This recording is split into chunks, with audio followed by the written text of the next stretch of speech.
this video, we take a look at the double moss stitch. Stay with me and I'll show you how.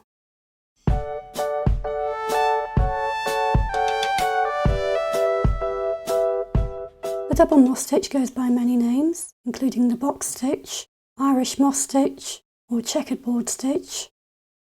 It makes a double-sided fabric with these little textured bumps. It's done by stacking 2 knit stitches and 2 purl stitches in a 4-row repeat. So let's get started. We begin by casting on multiples of 4. I've cast on 12.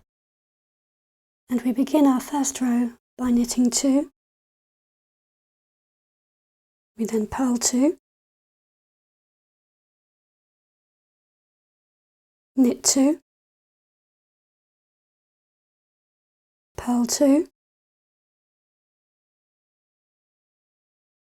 knit 2, purl 2, and when we reach the end of the row, we turn our work ready for row 2, and row 2 is the same as row 1. We knit 2,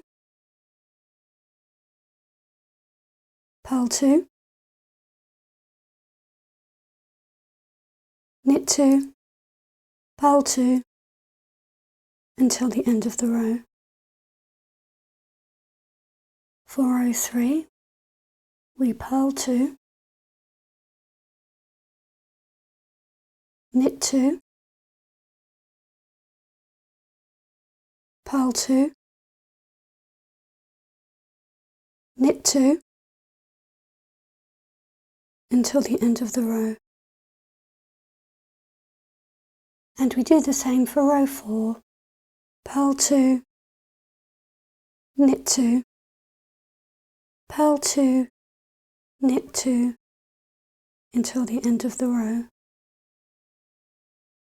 And after 4 rows, we come back to the beginning where we knit 2, purl 2 for rows 1 and 2. And for rows 3 and 4, we purl 2, then knit 2.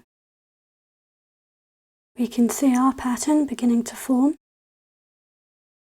We can do this stitch without having to count rows. We just have to pay attention to the first 2 stitches in our row. Where we can see ridges below the stitch, that's a purl stitch. And where we see the stitch without ridges, that's a knit stitch. So we have 2 purl stitches followed by 2 knit stitches.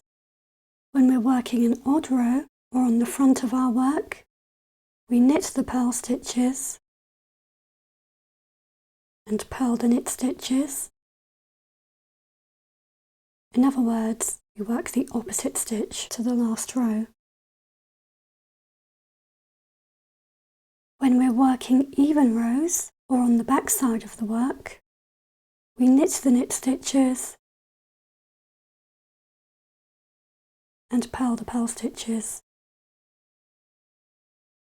doing the same stitches as in the previous row. If we're working in that way, we might find it useful to put a marker on one of our needles. So when I'm knitting off the needle with the marker, I know that I'm working on the front side or an odd row. And that's how to do the double moss stitch.